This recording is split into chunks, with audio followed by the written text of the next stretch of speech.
এর আগে অভিষেক বন্দ্যোপাধ্যায়ের যে প্রস্তাব ছিল যেখানে বিরোধী দলনেতা হিসেবে শোভনদেব চট্টোপাধ্যায়ের নাম ছিল, সেই প্রস্তাবের পাল্টা প্রস্তাব দেওয়া হয়।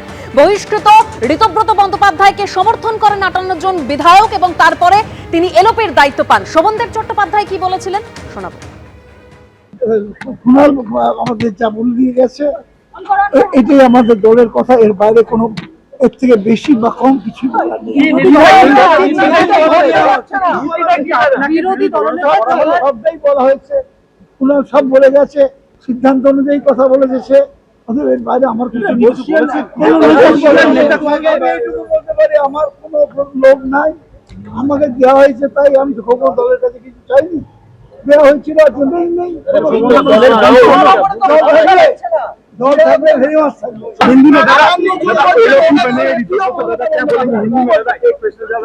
কিছু না, কোনো মানে কি আর বলবো, নাটক।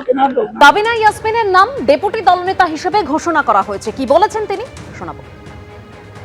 সাবিনা ইয়াসমিন মন্ত্রী ছিলেন, এখন কি বলবো, বিদ্রোহী? না, বিধায়ক, সিম্পল বিধায়ক।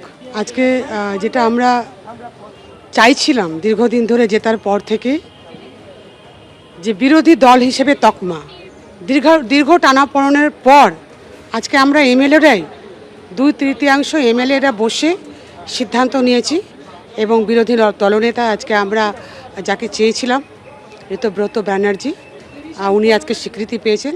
এতদিন ধরে তৃণমূল কংগ্রেস চলছে, 98 সালের দল, 15 বছর ক্ষমতায়। একটা বিরোধী দলনেতা ঠিক করতে গিয়ে এত চিঠি বিভ্রাট, প্রথমে চিঠি পাঠালেন, তারপরে রেজলিউশন পাঠালেন, তাতে সই বিভ্রাট। আমি এটা নিজেও বুঝতে পারছি না যে দীর্ঘদিন ধরে কেউ 6 বারের এমএলএ, কেউ 7 বারের এমএলএ, আমরাই যেমন বহুজন 4 বারের এমএলএ রয়েছি। সংসদীয় সিস্টেম সকলেরই জানা আছে, তারপরেও সিস্টেম অনুযায়ী বারবার যে সিস্টেমে আমাদের পরিষদীয় দল হিসেবে স্বীকৃতি পাওয়ার কথা, বিরোধী দল হিসেবে স্বীকৃতি পাওয়ার কথা, সেটা আমরা করতে ব্যর্থ হইলাম। এবং সবথেকে বড় কথা যে সইকে চ্যালেঞ্জ করে সিআইডি সেখানে গিয়ে চেক করছে, সিট গঠন হচ্ছে, এটা কিন্তু আমাদেরকে খুব লেগেছে যে এটা একটা আমরা অপমান মনে করি। এই যে দিদি, যখন আপনারা মিলে শোভনদেব চট্টোপাধ্যায়কে নেতা নির্বাচন করলেন, আপনারা কি মিটিং করেছিলেন কোনো, নাকি জানিয়ে দেওয়া হয়েছিল শোভনবাবু? না, দিদিকে আমরা সবাই মিলে দিদিকে ছেড়ে দিয়েছিলাম এবং দিদি ওনার নাম প্রস্তাব করেছিলেন। আমরা সকলে হাত তুলে সেটাকে সমর্থন করেছিলাম এবং তার পরিপ্রেক্ষিতে 1 বার নয়, 2 বার নয়, 3 বার আমরা সিগনেচার করেছি। তারপরেও ভুলের পর ভুল। তৃণমূল বিধায়ক আখরুজ্জামানের নাম মুখ্য সচেতক হিসেবে ঘোষণা করা হয়, কি বলেছেন তিনি শুনুন।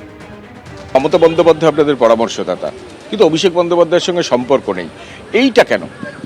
দেখুন, এই জায়গাটায় আপনাকে আমরা পরিষদ দল, আমাদের দল টিকিট দিয়েছে, আমরা নির্বাচিত হয়েছি।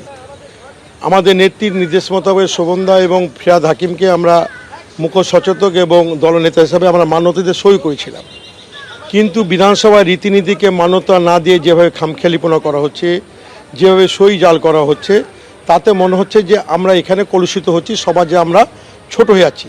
সেই জায়গায় দাঁড়িয়ে আমরা 80 জন তৃণমূলী বিধায়কের মধ্যে 60 জন বিধায়ক একসঙ্গে আক্ত হয়ে আমাদের পরিষদ দলে কে দায়িত্ব পালন করবেন সেটা আমরা নির্ধারিত করে সিদ্ধান্ত নিয়ে মহামান্য স্পিকারের কাছে জমা দিয়েছিলাম। উনি আমাদের মান্যতা দিয়েছেন, সেহেতু আমাদের ঘরও খুলে দিয়েছে। আমাদের নেত্রী মমতা ব্যানার্জি, উনি আমাদের মুখ্য উপদেষ্টা, উনি আমাদের পরামর্শ দিবেন, এটা কামনা করব। মানে তৃণমূল কংগ্রেসের যে ফাউন্ডেশন বলতে কি আছে আমরা তো দেখিনি যে বাংলার বুকে আমরা এতগুলো নির্বাচন ফেস করলাম, যে বাংলার তৃণমূল কংগ্রেসের যারা প্রেসিডেন্ট, জেনারেল সেক্রেটারি, উমুক তুমুক, আমরা এইসব দেখিনি। নেত্রীকে দেখেছি, নেত্রী আমাদের সিম্বল দিয়েছে, নেত্রীকে মুখ দেখে আমরা নির্বাচিত অংশগ্রহণ করেছি। অবশ্যই আমাদের নেত্রীর প্রতি শ্রদ্ধা আছে, মান্যতা আছে এবং মান্যতা দেব।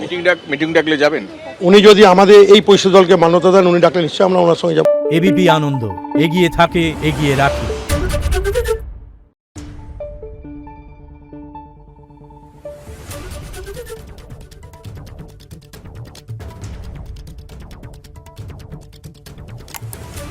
Thank you.